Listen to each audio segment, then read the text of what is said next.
Bom, vamos falar de Ajax. Ajax vem lá de Asynchronous, JavaScript e XML. Isso aí permite a gente fazer o quê? O que o Ajax faz, né? Ele permite que as páginas web possam ser atualizadas assincronamente, trocando dados com o servidor web nos bastidores. Isso significa que é possível você atualizar partes de uma página web sem recarregar a página inteira. Normalmente, quando você está no navegador e você põe lá uma URL, quando você dispara essa URL, ele vai no servidor, pega aquela página que você pediu e renderiza. Se você atualiza a página, aperta lá um F5, um Ctrl R, alguma coisa, normalmente quando vai uma requisição para o back-end e volta uma resposta, a página inteira é redesenhada, é atualizada novamente. Tá? Com Ajax isso não precisa acontecer. Com Ajax a gente consegue fazer uma requisição para o back-end, receber uma resposta sem precisar atualizar a página inteira. Eu consigo pegar essa resposta, de repente, e trocar só um pedaço da página que está aberta agora. O nome é enganoso, porque as aplicações também podem trocar dados usando texto puro ou JSON além do XML. Ele usa uma combinação daquele objeto XML HTTP request do navegador para solicitar os dados de um servidor web e JavaScript e o HTML DOM da página, né, para mostrar ou usar esses dados. Então a gente vai usar esse objeto do próprio navegador para fazer as requisições em segundo plano, tá? E aí quando você recebe a resposta, a gente pode usar o JavaScript e alterar o DOM da página atual para mostrar esses dados que a gente recebeu. Então, um evento ocorre na página web, a página é carregada, um botão é clicado, alguma coisa tem que acontecer, tem que existir um evento inicial. Um objeto XML HTTP request ele é criado pelo JavaScript. Esse objeto envia a requisição para o servidor web. O servidor web processa essa requisição e envia uma resposta de volta para a página web. A resposta é lida lá pelo JavaScript e aí a resposta é processada e alguma ação é executada pelo JavaScript, como por exemplo atualizar uma parte da página com a resposta que ele recebeu dessa chamada que foi feita aí usando Ajax. Tem vários métodos dentro desse objeto XML HTTP request. Então, para criar um objeto desse, é só você dar um new nesse XML HTTP request. Tem um método abort para abortar a requisição atual. Get all response headers para retornar as informações de cabeçalhos. Get response header para você pegar uma informação específica de algum cabeçalho. O open, esse cara é importante. É aqui que a gente vai estar especificando a requisição que vai ser feita em segundo plano aí. A gente passa para ele o método, seria o tipo da requisição, você quer que seja feito um get ou um post. Você vai passar o URL, então, o que você quer acessar do servidor. Esse async, você vai escolher se você quer que essa chamada seja assíncrona ou síncrona. Normalmente, você está fazendo com Ajax, você quer que seja assíncrona. Tá? User é um nome de usuário e é opcional. E um password também é uma senha que é opcional. Porque às vezes para acessar essa URL você tem que estar usando um usuário específico. Tá? Mas é opcional o usuário e a senha. O send, ele envia a requisição para o servidor. A gente usa isso normalmente em requisições do tipo get. O send, passando aí uma string, é para você enviar uma requisição para o servidor, só que aí usado mais em requisições com post. A gente tem que mandar uma informação junto para essa URL aqui. O set request header é para você adicionar um par de rótulo e valor no cabeçalho que vai ser enviado. Esse ready state, ele guarda o status desse objeto XML HTTP request. Então, se ready state for 0, é que a requisição não foi inicializada. Quando ele vai para 1, é que a conexão com o servidor foi estabelecida. 2 é que a requisição foi recebida. 3 é que ela está processando essa requisição. 4 é que a requisição terminou e a resposta está pronta para você pegar. Response retorna o corpo da resposta de acordo com o tipo da resposta. Então, você pode ter vai ter um corpo da resposta que depende do tipo da resposta que você recebeu. O response type, ele vai dizer qual é o tipo da resposta. A string vazia é tratado como texto, ou array buffer seria um array buffer do JavaScript com dados binários, blob é um objeto blob com dados binários, documento pode ser um documento HTML ou XML, JSON é porque é um objeto JavaScript que foi criado a partir do JSON que ele recebeu, este é para texto. Response URL, ele retorna a URL da resposta ou uma string vazia se a URL for nula. Response text são os dados da resposta como se fosse uma string. Response XML são os dados da resposta como se fosse dado XML. Status vai retornar o número de status da sua requisição. Aí você tem lá 200 é porque está ok, 403 é porque é proibido, 404 não foi encontrado. Tá? Status text retorna o texto do status. Ao invés de retornar um número, você recebe o texto, ok, forbidden, not found. Tá? Timeout é o número de milissegundos que a requisição pode demorar antes de ser terminada. E aí você ainda tem uma série de eventos, vamos pensar assim, que a gente pode tratar durante a execução. Então, onAbort, onError, onLoad, onLoadEnd, onLoadStart, onProgress, onTimeout, onRedStateChange. Você vai definir aí as funções que vão ser chamadas quando esses respectivos eventos ocorrerem nesse objeto. E aí vem o abort, é disparado quando a requisição é abortada. Eu já falei isso? Não. Error é disparado quando a requisição encontra o erro. Load é disparado quando a transação, a XML HTTP request é completada com sucesso. O load-end é disparado quando a requisição foi completada, com sucesso ou não. Tá? Então pode ser depois de um load ou então depois de um abort ou de um error. O load start é disparado quando a requisição começou a carregar os dados. O progress é disparado periodicamente quando a requisição recebe mais dados. A gente pode usar esse progress, de repente, para montar uma barra de progresso para o usuário, coisa do tipo. O timeout é disparado quando o progresso é terminado, pois o tempo pré-definido passou. E aí um exemplo, se vocês olharem na internet, vocês vão achar códigos usando um esquema que eu botei ali, que é um esquema antigo. Então aqui, quando a página tiver sido carregada, vai disparar a minha função. Aqui nesse exemplo eu estou pegando um botão do meu documento atual, pelo ID, então deve ter algum botão com ID e botão. Eu estou buscando um elemento também pelo ID, eu chamei de saída. Imagine que eu tenho uma div na página com um ID de saída. Peguei o botão, peguei a saída, essa div. Aí eu fui no botão e adicionei um event listener. Quando o cara clicar nesse botão, eu disparo essa função. Aí nessa função é que eu vou fazer a chamada usando a Ajax. Tá? Eu vou criar esse objeto XML HTTP request. Vou guardar ele aqui. E aí eu vou falar o seguinte, olha, quando o redStateChange acontecer, eu quero que você rode essa função aqui. Não é obrigado a fazer isso, tá, pessoal? É um exemplo de maneira antiga como é que isso será feito. Então, quando tiver uma mudança de estado nesse redState do objeto XML HTTP request, essa função vai ser chamada. E aí lá dentro, eu consigo pegar e olhar aquele redState daquele objeto. Se o redState for 4 e o status for 200, vamos lembrar, ó, o redState 4 é que a requisição terminou e a resposta está pronta. E o status for 200 é porque deu certo, está tudo ok. Então, se der tudo ok, já terminou a requisição, já está com a resposta e deu certo tudo, eu vou naquela div e jogo a resposta que eu recebi dentro do HTML da div. Então, seja lá o que for que eu tenha recebido do servidor, eu estou pegando como se fosse um texto e inserindo isso dentro da div de saída aqui. Nesse exemplo, isso é para quando o estado muda, certo? Aí eu preciso abrir a conexão.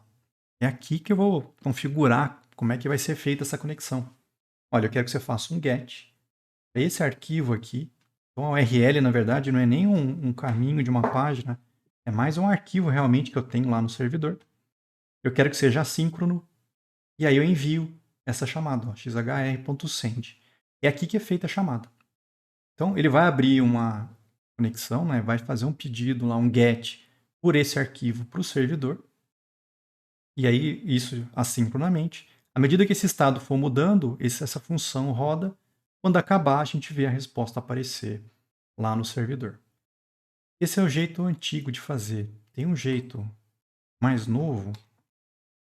Bom, aqui o que eu estou colocando, na verdade, é só algumas coisas para a gente ver durante a execução. É o mesmo código, tá?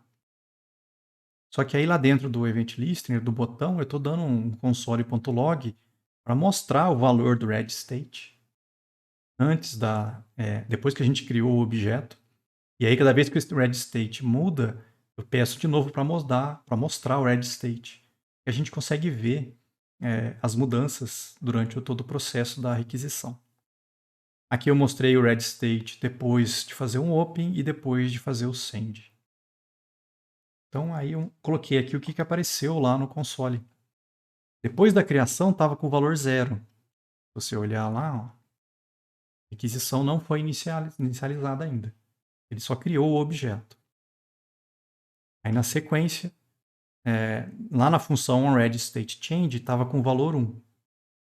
Depois do open continuou com 1, depois do send continuou com 1. Então 1, se você olhar, conexão com o servidor estabelecida. Depois, mudou o estado. Passou para um 2, depois passou para um 3 e finalmente chegou no valor 4. Então a gente consegue ver que o red state vai fazendo uma mudança durante o processo da requisição. Quando eu criei o objeto, quando eu abri a conexão, quando foi enviada, e aí o 2, o 3 e o 4, porque o servidor recebeu, estava processando, e aí terminou, a resposta estava pronta. A gente consegue ver essa mudança acontecer durante a execução. Tá? Do jeito novo, a maneira de fazer é um pouco diferente. É a mesma coisa, vai fazer a mesma requisição. Ó. Continua fazendo o open, continua fazendo um send. Só que aqui, ao invés de trabalhar olhando diretamente esse onRedStateChange, a gente usa o onload. Tá? Onload roda essa função. Se o status atual for 200, é porque deu certo.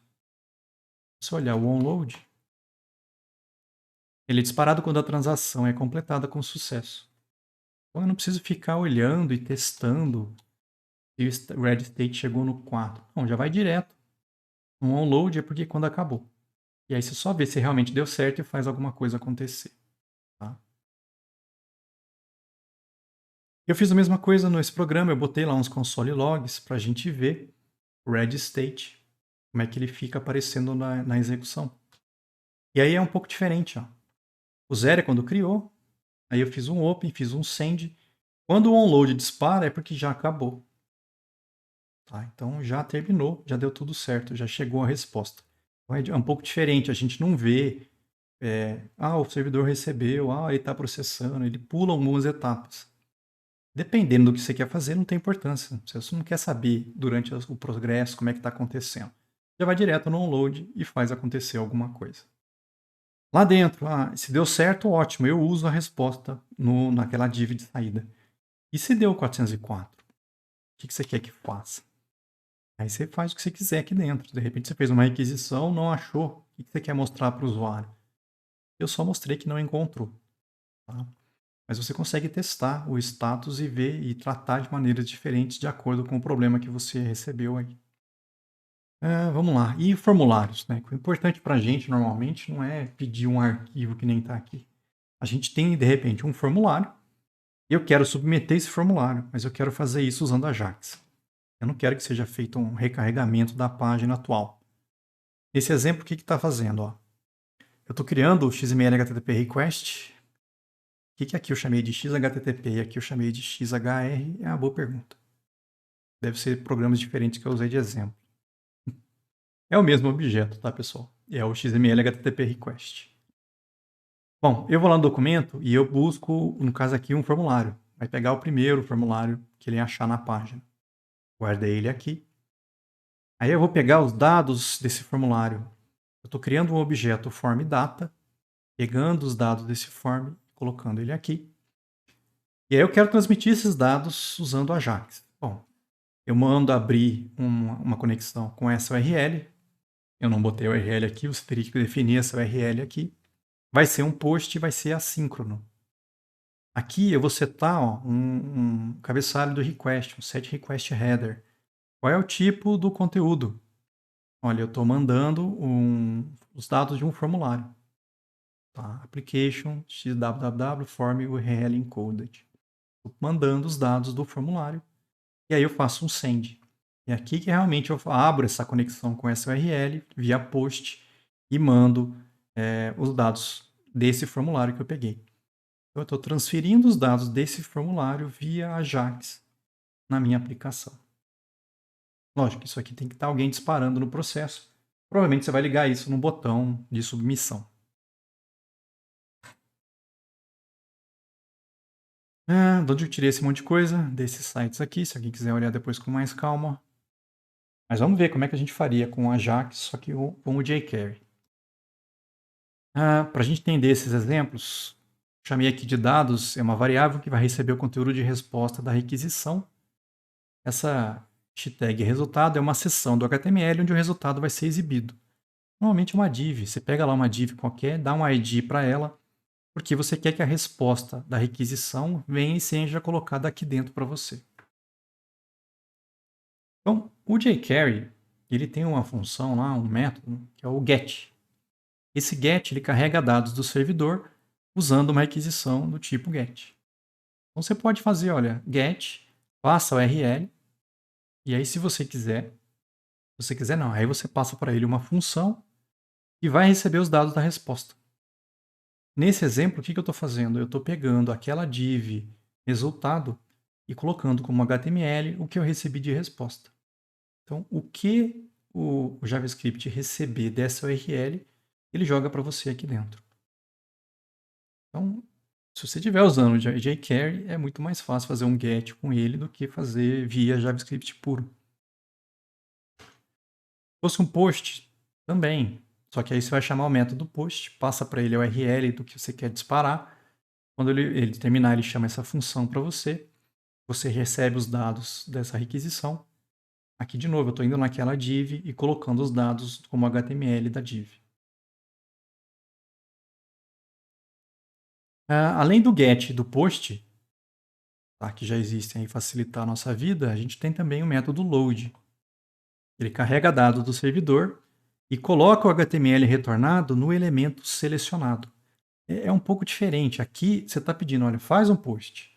E aí dispara essa função para mim, e aí eu faço o que eu quiser aqui. Aqui no load, você já chama o load num elemento que você selecionou anteriormente. Então já vai ser automático. A resposta que esse load receber dessa URL, ele já vai jogar para você dentro desse elemento. Então é muito mais fácil ainda. Com uma linha você consegue fazer uma chamada para carregar alguma coisa do servidor. Bom, isso sem você mandar informação nenhuma. Eu só estou disparando essa URL e ele vai mandar uma resposta para mim. Normalmente não é isso que a gente quer, né? A gente quer mandar alguma coisa para o servidor. Então, como é que eu envio valores junto com a requisição? Você pode passar um segundo parâmetro para esse método load e aí põe lá um objeto do JavaScript. Estou passando aqui que o nome é João, a hora é 2 horas. Estou mandando esse objeto junto para essa requisição aqui. Lá no back-end você pode receber esse objeto e tratar. Normalmente não vai ser isso que você vai passar para ele, né? Normalmente esses dados que você coloca aqui, inclusive pode ser vetor, tá? Aqui estou mandando valores separados, ó, o João e a hora, mas eu posso mandar um vetor. Chamei aqui de escolhas, e aí você passa os elementos desse vetor. Tem que botar os colchetes aqui, senão não funciona. Mas aqui são exemplos fixos, né? Esse vetor está fixo, esses dados estão fixos na chamada. Normalmente, o que vai acontecer? Você vai ter um formulário que o cara vai estar preenchendo, e aí você quer disparar isso via Ajax usando o jQuery. Então, quando o cara clica no botão, em algum momento você vai lá, chama o load para receber a resposta, passa o URL, e aqui nesse exemplo, eu não estou mandando o formulário inteiro, eu estou pegando um campo do formulário. Por algum motivo, de repente, você quer mandar só um campo. Então, ó, eu estou selecionando o campo que eu quero, pegando o valor dele, e botando nesse parâmetro e enviando para essa URL. Tá? Só vai mandar esse valor, não vai mandar o formulário inteiro. Também não é comum acontecer. Normalmente o que você quer é isso aqui. Você quer mandar o formulário todo. Então, para mandar o formulário todo, você pode pegar o formulário e chamar esse método serialize aqui. Ele já vai serializar os dados do formulário e vai mandar para você para essa URL. O que você receber de resposta, ele já joga dentro dessa div. Tá? Então, com jQuery é ainda mais fácil do que um JavaScript puro.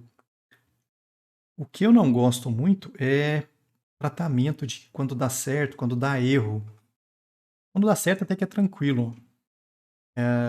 Eu posso lá selecionar um elemento, pedir para fazer um load para essa URL, posso passar parâmetros e eu posso ter um terceiro parâmetro ainda, que é uma função que vai ser chamada quando tiver sucesso.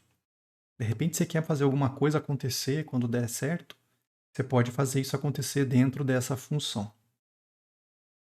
O que eu não descobri aqui é, de repente, e se der errado?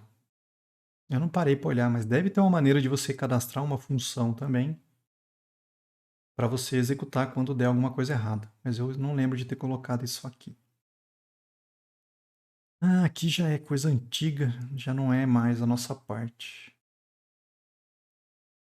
Bom, tem o getJSON também, para você carregar dados codificados em JSON do servidor. GetScript para você pegar e carregar um arquivo JavaScript do servidor. Então, como é que a gente põe um Ajax aí na nossa aplicação com Spring Boot? Quando usamos Ajax na nossa aplicação, normalmente queremos que algo seja retornado para a página atual. Isso para o quê? Para você mudar a página atual, inserindo ou trocando o conteúdo de resposta dentro da sua página. Ou então, normalmente, para mostrar uma mensagem para o usuário com o conteúdo da resposta. De repente você fez uma inserção e quer botar lá uma notificação para o cara. Mas você pode fazer isso usando Ajax. Você envia as informações, recebe a resposta e aí mostra só a resposta. Ou então o cara faz uma requisição, você faz a requisição usando Ajax, os dados que ele te manda você pega e insere na página atual. Então normalmente é para isso que a gente usa o Ajax. Tá? Para a nossa aplicação Spring, não faz diferença se a requisição é normal ou se ela foi feita usando Ajax. Então, para a nossa aplicação lá, para o nosso controlador, ele não quer saber se a requisição que está recebendo foi uma requisição normal ou se foi uma requisição feita via Ajax. Não faz diferença para ele. Tá? Bom, para mudar a página atual, inserindo ou trocando o conteúdo de resposta, o que a gente pode fazer na nossa aplicação para facilitar a nossa vida? Nós podemos fazer com que o método do controlador retorne um fragmento do TimeLeaf. Eu não preciso mandar sempre uma view completa como resposta. Eu posso falar para o TimeLeaf ou para o Spring, retorna só esse fragmento aqui dessa view, só esse pedaço.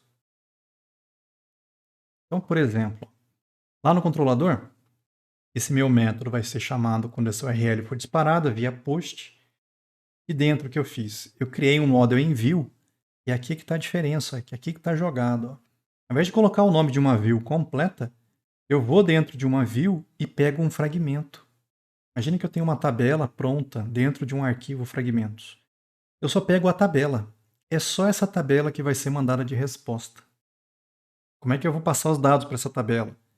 Bom, aí não sei. De repente você usa um repositório para buscar os objetos, põe esses objetos no modelo e retorna o model em view.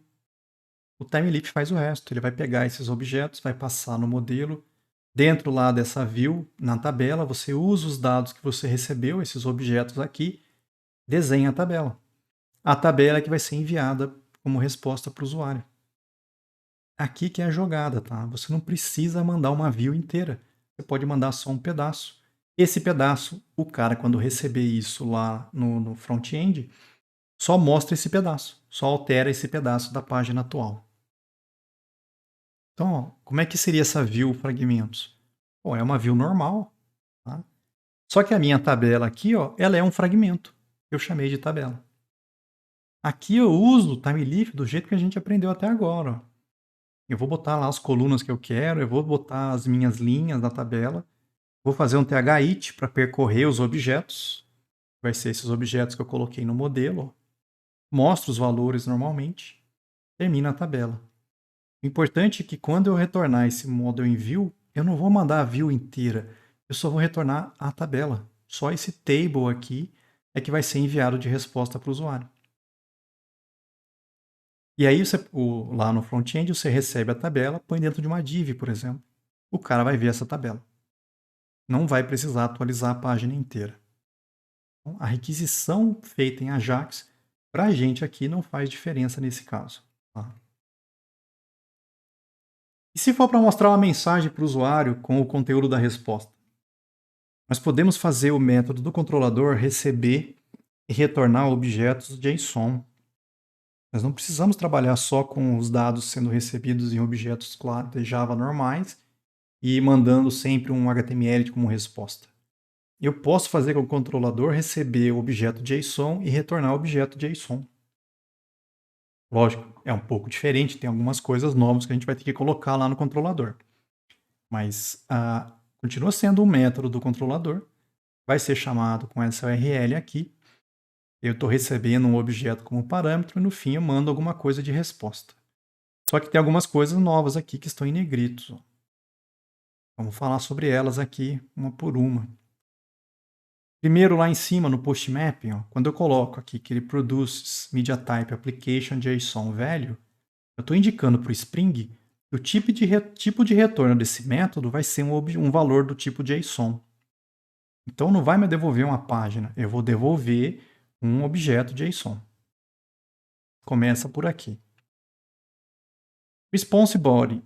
Quando eu coloco essa anotação, isso indica que o valor de retorno do método deve ser vinculado ao corpo de resposta web.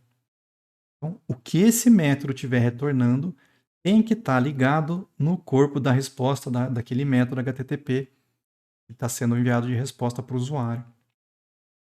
Então, essa anotação response body informa o controlador que o objeto retornado deve ser serializado automaticamente em JSON e passado de volta para o objeto HTTP response. Com essa anotação, o Spring já faz isso para a gente.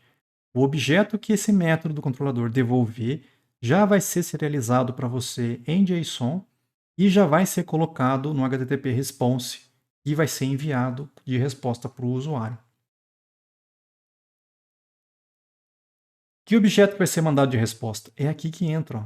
Você põe o objeto que você quer mandar de resposta. Eu chamei aqui de classe resposta. Você vai criar esse objeto de alguma forma aqui dentro e vai devolver esse objeto. Tá? O Spring já vai converter esse objeto do Java num objeto JSON automaticamente para você. Não preciso nem pedir, cara. Só de eu ter falado que vai devolver JSON com response body, o Spring já pega esse objeto retorno, serializa em JSON para você e já manda isso de resposta para o usuário. Isso para mandar a resposta. E para receber os dados? Aí a gente coloca uma outra anotação lá no parâmetro. Eu vou colocar um @requestBody. Isso indica que o valor do parâmetro do método deve ser vinculado ao corpo de requisição web. Então, o corpo da requisição que você está recebendo do cliente, tá? Vai estar vinculado com esse objeto aqui. O valor desse objeto está vinculado com o que eu recebi na requisição. Então, essa anotação mapeia o corpo HTTP request para um objeto de transferência ou domínio, permitindo a deserialização automática do corpo HTTP request de entrada num objeto Java. É ao contrário da resposta. Você vai receber um JSON, ele sabe que o que está vindo lá é JSON, ele já pega para você esses dados serializados, desserializa e joga para você dentro de um objeto Java. Então você já recebe o objeto pronto para ser usado aqui dentro. O Spring desserializa automaticamente o JSON em um tipo Java, assumindo que um tipo apropriado seja especificado. Tem que ter, né? Por padrão, o tipo que anotamos com a anotação requestBody deve corresponder ao JSON enviado pelo cliente. Lógico, você vai ter que passar os nomes de atributos iguais aos nomes dos parâmetros do JSON que você está recebendo, senão o Spring também não vai fazer mágica, tá? Bom, isso do lado do controlador, certo? A gente vai ter lá os métodos ou para mandar uma resposta ou só para mandar um pedaço de uma view, um fragmento, tá? E do lado do JavaScript, lá do lado do front-end. Aqui eu fiz uma função que eu chamei de enviar via Ajax. Não precisava da função, tá, pessoal? É porque como eu vou, na prática principalmente, eu vou usar esse cara várias vezes, eu já deixei pronto para facilitar a minha vida e não ficar repetindo o código. Eu passo para ele qual é o conteúdo JSON que eu quero enviar, qual é a URL que vai ser disparada, qual é a função que eu quero que ele chame quando der um sucesso, qual é o método que eu quero que ele use. O método, por padrão, é um post, tá? E se eu quiser, eu já coloquei ainda uma função de erro. E se o cara não falar nada, simplesmente vai jogar o erro no console, tá? Lá dentro, ó, eu vou criar aquele objeto XML-HTTP-Request. É ele que faz o Ajax acontecer pra gente. E aí, ó, onload, roda para mim essa função, tá? Quando acabar, chama esse cara. Bom, e aí, quando termina, essa função é disparada, eu vou lá e olho o status. Se for 200 é porque deu certo, tá? Bom, aí se deu certo, o que eu faço? Eu vejo a resposta. A resposta que eu recebi foi JSON. Eu tenho lá no response type o tipo de resposta que eu recebi. Se eu recebi JSON, eu mando fazer um parse nessa resposta, guardo isso nessa resposta aqui, e aí dispara a minha função de sucesso com essa resposta. Função que eu recebi aqui. E ela que vai fazer alguma coisa com essa resposta. Se não for JSON, eu estou assumindo que é HTML. Eu já peguei direto a resposta e passei ela para a função de sucesso. Agora, se não for um 200, se der um 404, 403 ou 500, é uma função de erro com o objeto do erro, com o XML HTTP request aqui. Por padrão, só vai jogar ele na tela. Se der algum erro, também chama a minha função de erro. Mando abrir esse método ProSRL assíncrono. Mando como conteúdo aqui o request header. Eu estou falando que eu estou enviando um JSON. Se eu recebi um conteúdo JSON, eu envio ele. Isso aqui me deu uma dor de cabeça para descobrir, rapaz, que tinha que chamar esse stringify no objeto do JavaScript. Não pode mandar direto ele que não funciona. Ou então, se não tiver nada, se for vazio, eu simplesmente envio a conexão. Estou fazendo um pedido via Ajax para uma URL sem enviar informação nenhuma. Essa função está pronta, então. E aí eu uso ela no meu programa. Ó. Eu estou pegando lá um botão, provavelmente é um botão de submit. Quando o cara clicar nesse botão, a URL que eu quero que ele chame, por exemplo, é o contatos/novo. Eu pego lá o formulário, de alguma forma. Eu estou pegando pelo ID. Eu tenho que pegar esses dados do formulário. Isso aqui é muito esquisito também. Se você olhar a documentação, eles mandam você pegar e usar um form data para você poder enviar esses dados para lá. Só que se você tentar enviar os dados direto, não funciona. Até que eu consegui fazer essa gambiarra dar certo. Não sei se é o melhor jeito, tá, pessoal? JavaScript não é meu forte, já vou avisando. Mas o que eu tive que fazer? Eu tive que percorrer esses dados form aqui para cada uma das chaves jogar isso dentro de um vetor. Tá? Dados de chave recebe o valor. Isso aqui não é um vetor, é um vetor mesmo do JavaScript. Então você não pode simplesmente mandar esse cara. Tem que jogar isso num vetor. E aí eu chamei a minha função. Ó. Envia via Ajax para mim esses dados para essa URL. Quando acabar, chama essa função aqui. Lembra que as outras duas coisas não sou obrigado a passar. Nesse exemplo, eu vou mostrar uma notificação, tá? No canto direito,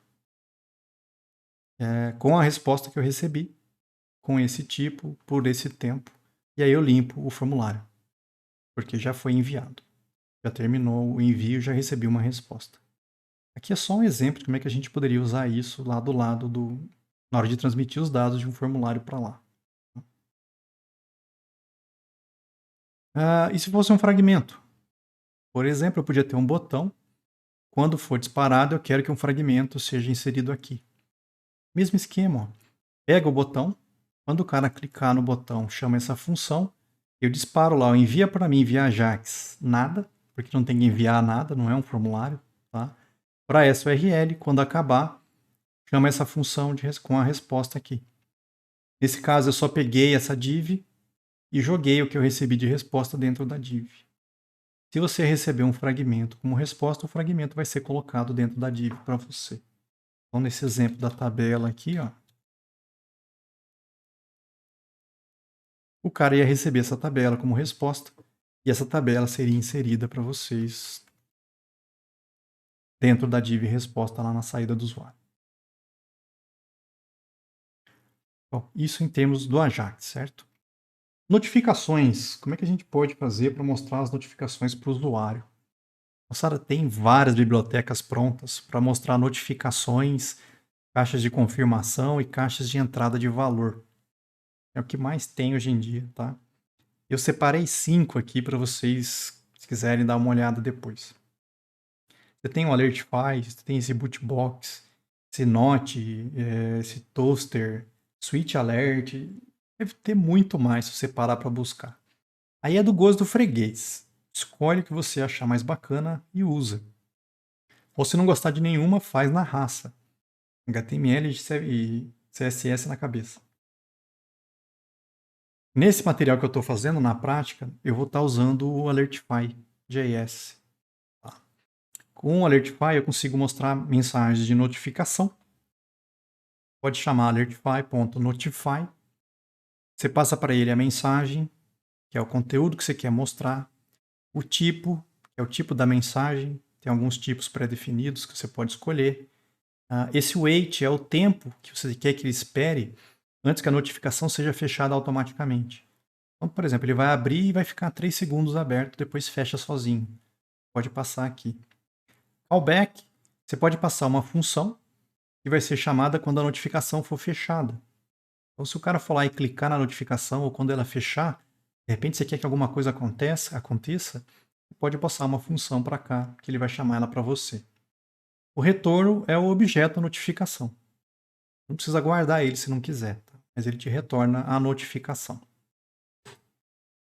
Exemplos. Aqui eu estou chamando, olha, faz para mim uma notificação. O texto que vai mostrar é exemplo, o tipo é sucesso. Então ele já sabe a cor que vai usar, o texto que vai mostrar. 5 segundos, quando acabar, chama essa função. Se você não quiser usar o Notify, ele já tem umas versões já meio que pré-definidas por tipo. Então, ao invés de ter que passar todos esses parâmetros, de repente só quer mostrar uma mensagem de sucesso, você já pode chamar direto sucesso. Olha, mostra uma mensagem de sucesso com esse texto para mim. Então, mostra essa mensagem de sucesso esperando 5 segundos. Mas aí tem também, além de sucesso, tem erro, mensagem, notify e warning. Todas elas aqui conseguem mostrar uma mensagem. O que vai mudar de cada um para outra, provavelmente é a cor. É o estilo com que a mensagem vai ser colocada para você lá. Isso para notificações. Confirmações, sim ou não, ok, cancel, coisa do tipo. Também tem lá o método confirm. Você pode passar para ele o título da janela que vai mostrar, qual é a mensagem que você quer que apareça escrita lá dentro. Um ok é uma função, né? Que vai ser chamada quando o usuário clicar no ok. O que você quer que aconteça quando o cara clicar no ok? E o onCancel é quando o cara clicar no cancelar ou quando ele fechar essa janela de diálogo que o Alertify mostrar. De repente o cara só fechou, se você quiser rodar alguma coisa, você pode passar aqui. Exemplos. Alertify.confirm. Você passa lá o título, a mensagem e 2 funções. Aqui você pode inclusive já usar o Alertify. Ó. Quando o cara falar ok, você já mostra uma mensagem de ok para ele. Se o cara cancelar, você mostra uma mensagem de erro. Só para você ver funcionar isso, tá? Aqui por padrão ele mostra ok e cancel. Não, mas a gente está mostrando um site em português, eu não quero que apareça ok e cancel. Você pode mudar os rótulos. Depois que você chama a mensagem de confirm, você pode chamar um set, mudar os labels. Que label você quer que ele use como ok e que label você quer que apareça no cancel. E aí ele vai trocar pelo texto que você mandar. Tá? O funcionamento é o mesmo, esse vai ser o ok, esse vai ser o cancel. Mas você consegue mudar o título do texto que aparece lá dentro. E por último, caixa de entrada. Às vezes você quer que o cara digite só um número, um valor simples. Você já abre uma janela para o cara digitar o que ele quer ali dentro, de repente. Você pode usar o prompt do Alertify. Mesma coisa, você manda o título da janela que ele vai abrir, qual é o texto que ele vai mostrar lá dentro. Se você quiser já colocar um valor padrão no campo de entrada para ele, você já pode passar aqui. Um OK é a função que vai ser chamada quando ele clicar no OK. Um cancel é a função que vai ser chamada se o cara cancelar ou se ele fechar a janela. E aí, exemplo. Estou fazendo um prompt com esse título, essa mensagem, vai mostrar esse valor padrão. Quando o cara der OK, ele vai chamar essa função. Aqui eu estou fazendo um Alertify, mostrando um sucesso, você entrou com esse valor. Tá? Essa função que você passa, ele já recebe um evento e o valor que o cara digitou. Ou então no cancel, eu estou mostrando só a mensagem de erro que o cara cancelou. Tá? Mesmo esquema, acho que o padrão é OK e cancel. Se você não quiser isso, você pode mudar os labels colocando os valores que você quiser que apareça escrito lá dentro. Às vezes você quer que aquele cara apareça sim e não. Você pode mudar o label do OK e do cancel para sim e não. Tá? Não sei se dá para acabar não, mas vamos lá. Eu vou criar um novo projeto nessa prática de Ajax Notificações. Aqui na verdade são vários testes que a gente vai fazer. Depois a gente pode parar e tentar colocar isso nos projetos que a gente já tem. Mas para não fazer direto, eu vou criar um projeto novo. Como eu já tenho um projeto com esse nome, eu vou só botar um 2 na frente. Vamos lá, é um projeto web. Eu vou chamar de 2 aqui só para não dar conflito com o que eu fiz para fazer a prática. Ah, isso aqui é um erro que eu queria falar com vocês. Ó. Eu percebi isso quando eu fiz o meu projeto. Na aula que a gente falou de formatadores, eu falei para vocês, não, vamos colocar esses formatadores lá no Archetype. A gente até fez isso. Eu fui lá no nosso projeto web e joguei eles dentro lá do nosso código. Ó. Source Main Resources, Archetype. Aqui, ó, Formatter. Eu coloquei eles aqui dentro e eu fiz algumas arrumações, ó, para já aparecer com o pacote correto, coisa do tipo. Tudo bem, só que eu não testei, né? E a hora que você testa, começa a dar pau. Ó. Por que tá dando erro? Olha o erro que está acontecendo. Se você olhar a classe Big Decimal original que a gente colocou lá, ó, é aqui que eu definia qual é o padrão do Big Decimal na saída. O problema é que esse jogo da velha, quando é processado, eu acho que é pelo Maven, na hora de fazer o archetype, ele troca esse cara por algumas coisas, ó. E aí o que saía lá, ó? Cortou. Tá vendo que perdeu o fechamento aqui, ó? Já puxou essa linha para dentro do formato. Tá errado isso aqui. Mas é por causa do jogo da velha. Eu acho que lá no meu material, quando eu falo de archetype, eu explico esse problema. Archetype para web. Lá no finalzinho, na última página, não tem nem título. Ó. É o jogo da velha que atrapalha a jogada. Ó. Esse cara ele é processado pelo Maven na hora de gerar o nosso projeto. Então eu não posso deixar isso aqui lá dentro. Eu tenho que tirar esse cara do código. Como é que a gente faz isso? É como se eu criasse uma variável. Esse set aqui, ó, eu estou criando uma variável que eu chamei de chato, porque olha chatice, o tempo que eu perdi para fazer isso. É igual ao jogo da velha. E aí é onde eu preciso usar o jogo da velha, eu ponho a variável chato.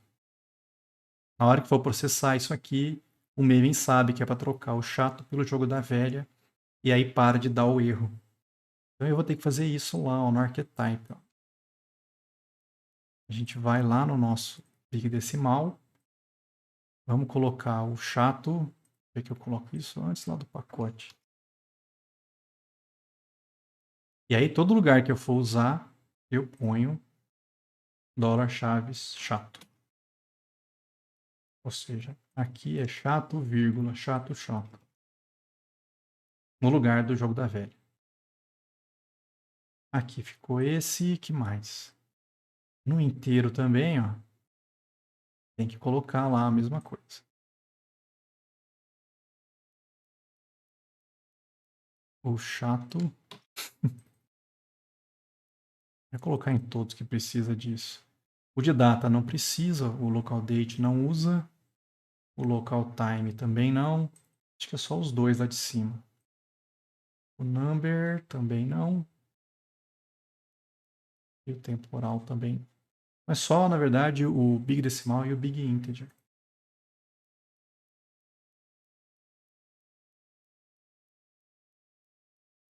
E aí a gente usa o chato aqui na hora do integer também. Chato, vírgula, chato, chato. Zero. Salva.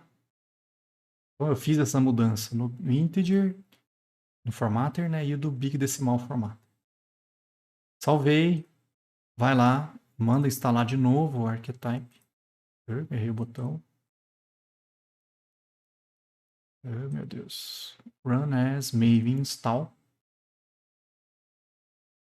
Sucesso. Pode fechar o archetype. Aí eu vou gerar o projeto de novo. Pra gente ver se vai sair com erro de novo. Então volta aqui, pode fechar isso. Esse é o nome do projeto. 1, 2 na frente, no meu caso. E aí sumiu o erro. E aí se você olhar o formatador, o chato foi arrumado lá. Sumiu o problema. Então cuidado, por isso que eu já deixei na prática lá, porque eu perdi um tempo com isso, cara. Sempre que eu perco tempo para descobrir as coisas, eu ponho no material para vocês não perderem o mesmo tempo que eu. Bom, criei o projeto. Vamos lá então. Lá no application.properties, eu vou mudar o nome do banco de dados. Lembra que o nosso archetype, por padrão, já colocou a parte de JPA. Só que eu não vou nem ter acesso a banco nessa prática. Mas eu não posso deixar com o nome errado. Então eu tenho que colocar algum banco que a gente já tenha pronto. O nosso contato simples pode ser usado aqui. Só para ele abrir a conexão, mas embora a gente não vá usar, não tem problema, tá? Só precisa mudar. E mais, o nível de login, por padrão, tá usando debug. Se você olhar aqui, ó, lá no nosso pacote, no archetype eu deixei debug. Podia colocar trace, né? Vamos arrumar isso já lá. Senão não aparece aquelas chamadas. Ah, entrou no método X, está indo para view Y. Não aparece aquilo se tiver em debug. Então a gente podia vir aqui e mudar também no archetype. Ó. No nosso pacote, eu quero que fique trace. E aí os projetos que a gente fizer agora já vão sair com trace. Lembra de mudar e instalar de novo. Maven install. Pronto. Que aí eu não preciso mais fazer essa mudança que eu fiz aqui para trace. Arrumei o trace, arrumei o banco. Não precisa. Vamos lá no index. Vou alterar essa view. Eu vou colocar esse conteúdo que está no passo 2 aqui. Vamos lá dentro de templates, index. Eu vou colar esse cara. O que vai ter lá dentro? Se vocês olharem, deixa eu já rodar aqui. Só vai ter, na verdade, 5 links das 5 partes da prática que a gente vai estar olhando. Então, ó, vai ter notificações do Bootstrap. E aí o Bootstrap feito via CDN. Na segunda, o Bootstrap vai ser feito via download. Na terceira, o Bootstrap vai ser feito via WebJars. Porque aí você já vem dos 3 jeitos possíveis como é que a gente pode carregar uma biblioteca no nosso projeto Spring Boot. Depois a gente vai fazer as notificações usando o Alertify. E por último a gente vai ver aqui já vai ter o Ajax junto, tá? Mas aqui é o Ajax com o retorno de fragmentos. Por enquanto nenhum deles vai funcionar porque não tem nada no nosso projeto. Mas esse é o index, tá? Só tem os links aqui chamando a página 1, 2, 3, 4 e 5. Vamos criar um controlador para tratar essas páginas. Ó. Lá dentro de controller, eu vou criar uma nova classe, páginas controller. E dentro do páginas controller, eu já vou colar todo o passo 3 aqui. Ó.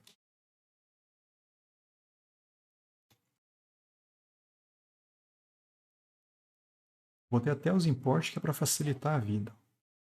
Qual que é a ideia do Páginas Controller? Quando eu receber barra página 1, que é esse link aqui, ó, ele vai empurrar para view página 1. Mesma coisa para o 2, para 3, para 4 e para 5. Só para receber e encaminhar o cara para a página correta. E aí vamos criar essas views, né? Começar com a página 1. Parar a execução. Vamos lá em templates. Eu vou criar um HTML. Vai chamar de página 1. E aí a página 1 está lá no passo 4.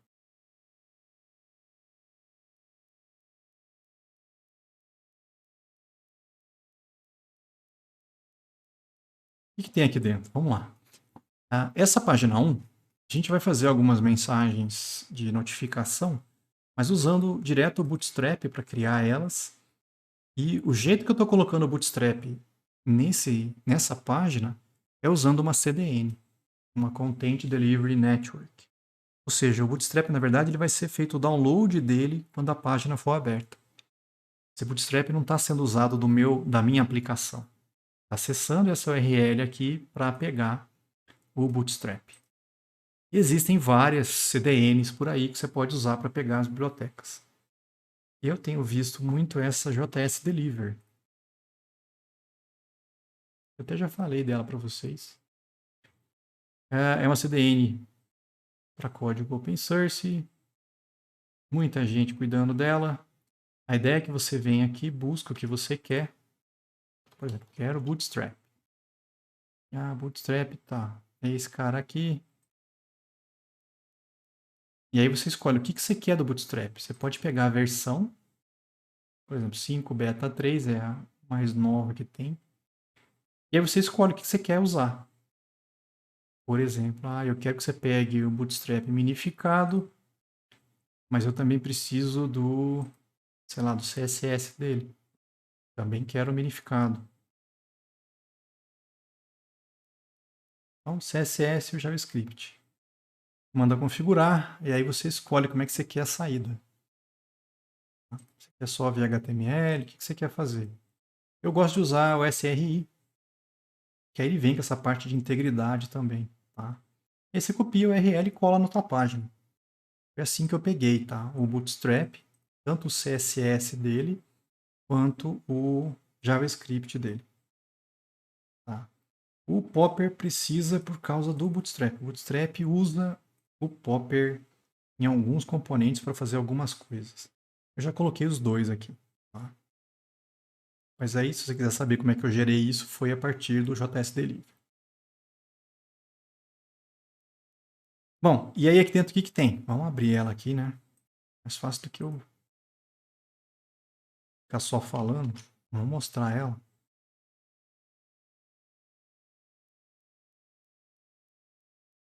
Já vai chegar direto na página 1, pelo menos. Então, o meu index, se eu clicar aqui, ó, essa é a página 1. Essa página que a gente acabou de criar. Tem um link para a gente abrir uma mensagem de alerta sem o botão para fechar, um para mostrar com o botão para fechar e um usando um timer para fechar sozinho depois de um tempo. E o botão que volta para a página inicial. O que tem ali dentro dos links? Não tem muito segredo não. É um link, eu dei um ID para ele. Tá? Não tem o href aqui, vai ser feito via JavaScript. Mas eu botei um ID justamente para conseguir pegar o link. Então eu tenho o link 1, eu tenho o link 2 e eu tenho o link 3, que são as 3 páginas, esses 3 links aqui. Bom, tem uma div aqui, ó, que vai mostrar a mensagem de sucesso. Essa div já está configurada usando o Bootstrap. Ó. É uma notificação do Bootstrap e não começa aparecendo. Tá? Aqui é como se fosse um display none lá no CSS, só que usando o Bootstrap. Tanto é que você não vê essa div aparecer ali falando mensagem de sucesso. Não está aparecendo porque está escondida. Tem uma div 2 que eu chamei aqui de alerta 2. Então, essa é o alerta 1. Essa é o alerta 2, que está vazia. Essa é o alerta 3. Mesma coisa, já tem a div aqui com uma mensagem, mas ela também não aparece. Tá? Nessas duas, é só uma questão da gente mudar isso aqui para ela aparecer. Essa aqui ela vai ser criada via JavaScript. Nós vamos fazer ela via JavaScript e vamos inserir ela aqui. Mas essa página não tem segredo. O que está faltando é justamente o JavaScript, que vai tratar quando o cara clicar esses links e fazer alguma coisa acontecer. É justamente a sequência aqui. Ó. Eu vou criar esse página 1 lá no diretório Source Main Resources Static, JS. Static é para conteúdo estático. De repente você tem CSS, JavaScript, imagens. Isso é conteúdo estático, não tem que ser processado pelo TimeLeaf, por exemplo. A gente põe aqui dentro. Então, dentro de static, eu vou criar um folder JS, meu código JavaScript. E aqui eu vou criar um arquivo JavaScript que vai chamar página 1. E a gente vai colocar o nosso código aqui dentro. Que é o código do passo 5.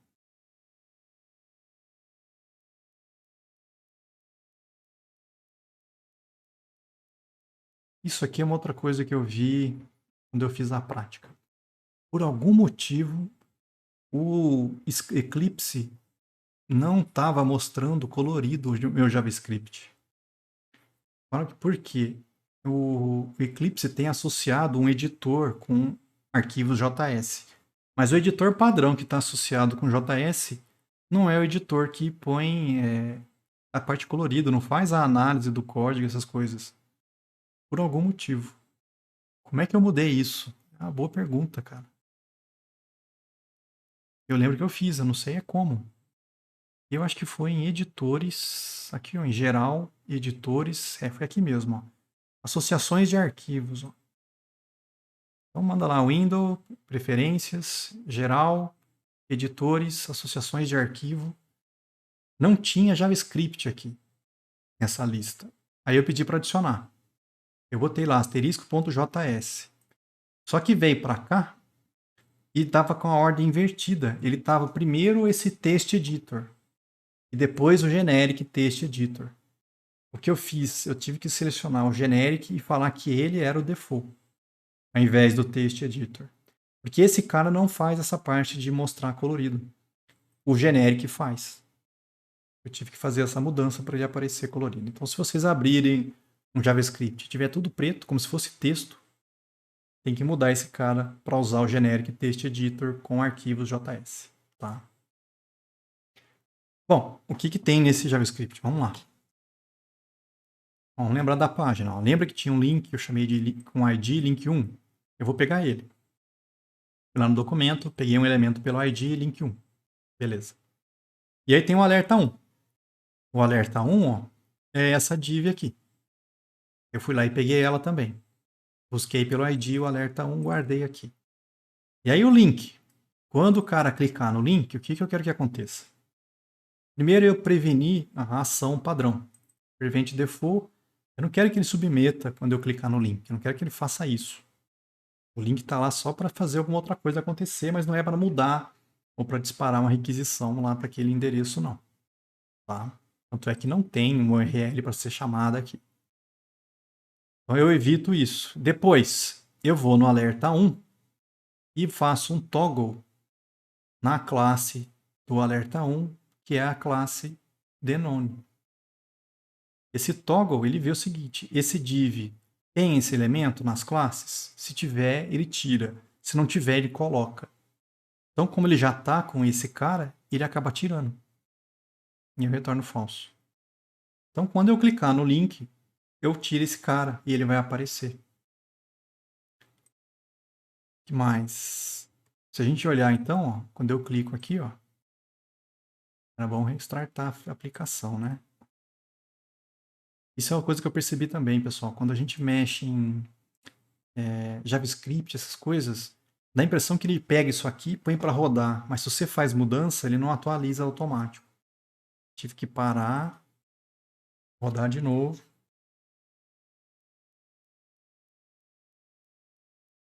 Vamos recarregar aqui só para garantir. E aí tá lá, ó. Cliquei, tá? Disparou esse método, foi lá, tirou a classe Denone, a div aparece. Viu? Mensagem de sucesso. Se eu clicar de novo, o que acontece? Chama de novo. Ele vai lá e faz um toggle. Como não vai ter a classe, ele coloca. E aí vai sumir. Olha lá. Então, é uma maneira de você fazer, mostrar uma mensagem, uma notificação para o usuário. Só bem tosquinho aqui, você podia mexer na posição, tirar ele daqui, fazer o que você quisesse aí. É só para mostrar como é que a gente pode usar o Bootstrap para fazer uma notificação. O segundo botão é o link 2 aqui. Ó. Eu peguei ele também. Quando o cara clicar, dispara essa função 2 aqui. Nessa função, eu peguei o alerta, que é aquela div 2, ó. Essa div aqui, ó. Não tem nada. Eu peguei ela, evitei que o link fosse chamado lá, aquela href que eu coloquei. Limpei o que tiver dentro do alerta 2, porque se o cara clicar de novo, eu não quero que repita a informação. E aí eu botei um filho lá dentro. Insere alguma coisa para mim aí dentro. O quê? Chamei uma função que eu criei, ó. Cria para mim um alerta com esse texto aqui. O que eu fiz dentro dessa função? Tudo que a gente fez para mostrar essa cara na tela, ó, uma div com essas classes, com esse conteúdo dentro de um span, eu fiz a mesma coisa, só que via código. Ó. Vamos lá. Eu criei um elemento div novo, que eu chamei de div do alerta. Fui lá e adicionei classes dentro desse elemento. Nessa div, eu vou lá e coloco na lista de classes, quais classes? Alerta, alerta sucesso, dismissible, fade, show, coluna 2.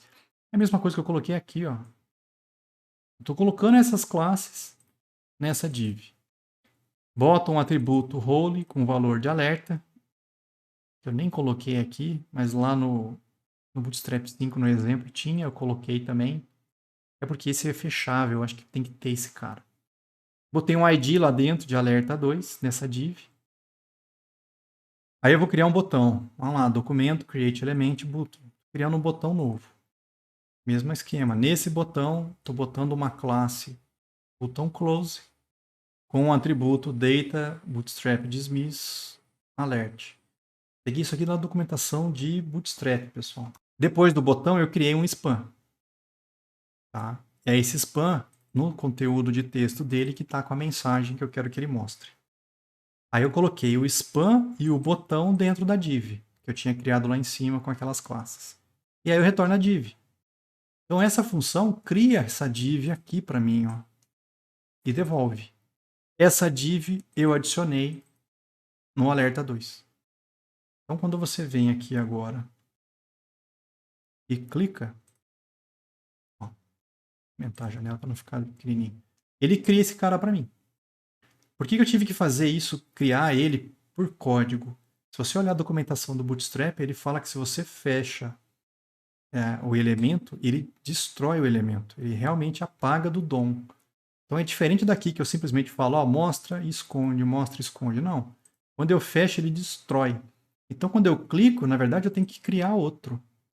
Então criando outro via JavaScript. Tá? A diferença desse para esse é que aqui tem o botão de close. Não fui eu que fiz esse xizinho, isso foi o Bootstrap. Só de você ter colocado que é fechável e que tem um botão com essa classe, ele sabe fazer, virar esse xizinho birita aqui. Clicou, já fecha sozinho, já está programado para isso. Tá? E o terceiro link, eu peguei aqui, ó, também peguei um alerta 3. Quando o cara clica no link, eu evito que ele mostre, vou lá e tiro o nome dele. Tá? Então vai começar a aparecer. Lembra que ele já está aqui na página, ó. Só que não está mostrando. Quando eu mudo a classe, tiro ela, ele aparece. A diferença é que aqui eu setei um timeout. Ó. Chama essa função daqui 3 segundos. Então, daqui 3 segundos ele chama essa função. O que essa função faz? Vai lá no alerta 3 e adiciona de novo o denone. Ou seja, ele volta a sumir. Então, ele aparece, depois de 3 segundos ele esconde de novo. Se a gente olhar aqui, ó, quando eu clico, aparece a mensagem que eu pedi, 3 segundos depois ele sumiu. Está funcionando aí com o Bootstrap fazendo isso via CDN. Aqui nesse exemplo não tem Ajax ainda. É a mesma coisa agora, só que o Bootstrap vai ser feito via download. Vamos pelo menos baixar o Bootstrap e eu vou mostrar como é que a gente vai fazer isso. Bom, via download, lógico, você vai ter que acessar o site e fazer o download do Bootstrap. Então, se você procurar por Bootstrap,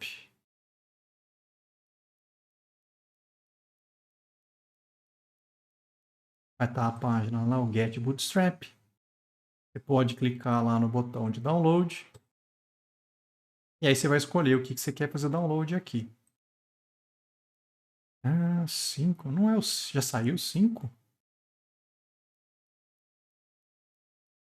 Eu achava que estava no beta, então saiu um dia desse isso. Não é possível. Não sabia não. Bom, mas você vem aqui, clica no download. E aí você vai escolher o que você quer baixar. Tá? Nessa prática, eu vou pegar ele já compilado. Tá? Então, aqui, se você vier no link, eu vou pegar dessa seção aqui. Vou fazer o download. Isso vai vir um zip com o Bootstrap.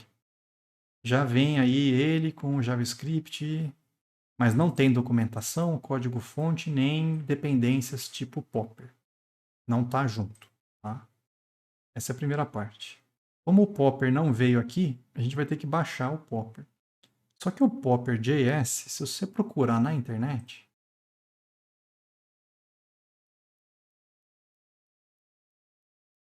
esse cara aqui, não tem um botão faça download. O pessoal está tão viciado com o Node e hoje em dia você consegue instalar via npm ou você consegue usar via CDN.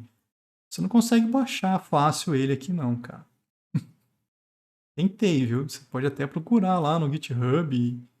Não tem um lugar, né? Baixa esse arquivo. Não, tem código-fonte e tal. Mesmo aqui, downloads. Né? Não. Tá? Ele vai te falar do NPM, do CDN, Direct Download. Não, ninguém faz isso mais. Como é que você faz para baixar ele então? Eu fui lá no JS Deliver de novo. E aí eu procurei por Popper.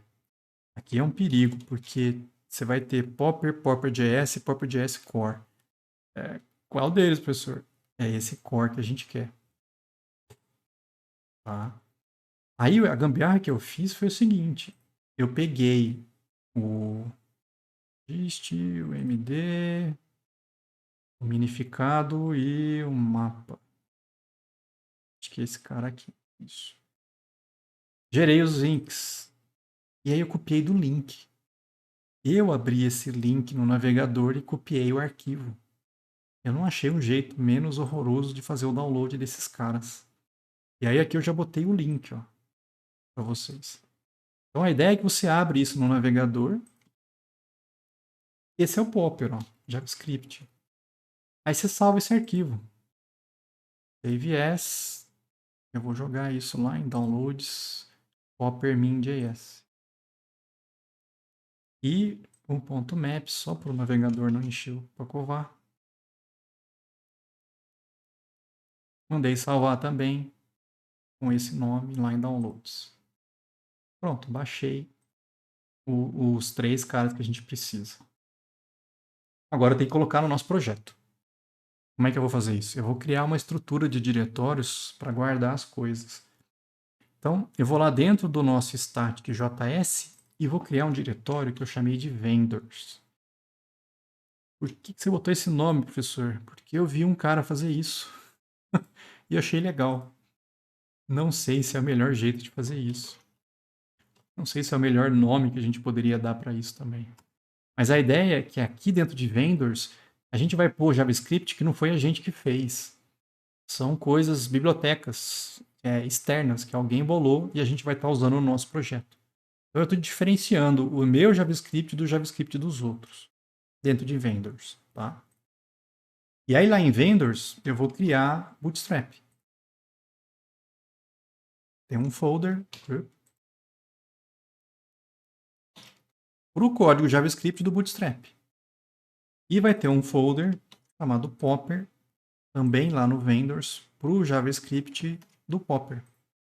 Então a gente meio que organiza as coisas, não joga tudo junto, não, que vira uma zona, cara. Mesma coisa para o CSS. Eu vou criar um diretório lá no static. Aqui é o JS, né? Eu vou criar um outro só para o nosso CSS.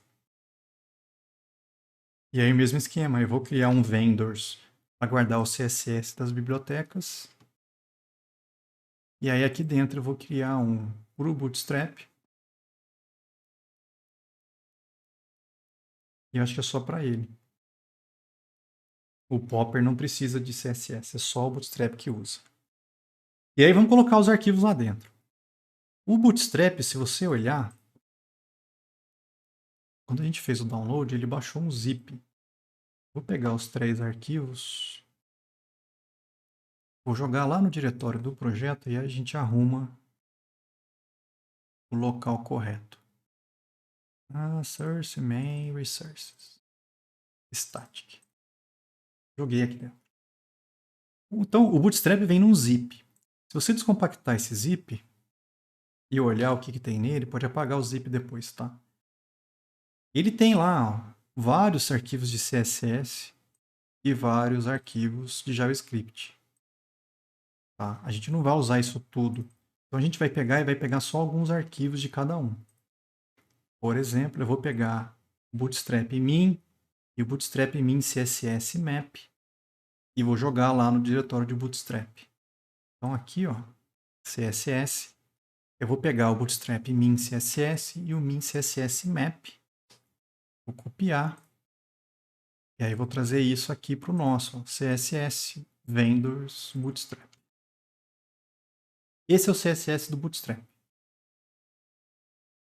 E vou fazer a mesma coisa para o JavaScript. Então, volta lá. Entra no diretório do Bootstrap, né? JS.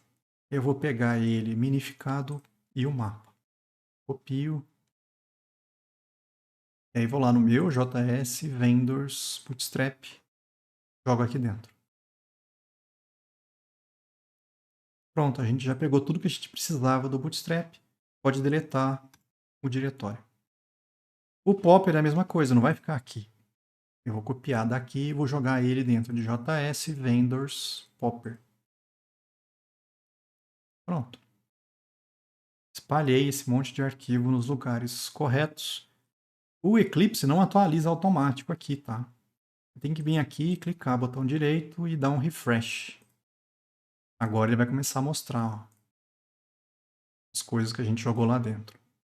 Então, o Bootstrap no CSS, o JavaScript do Popper e do Bootstrap dentro de JS.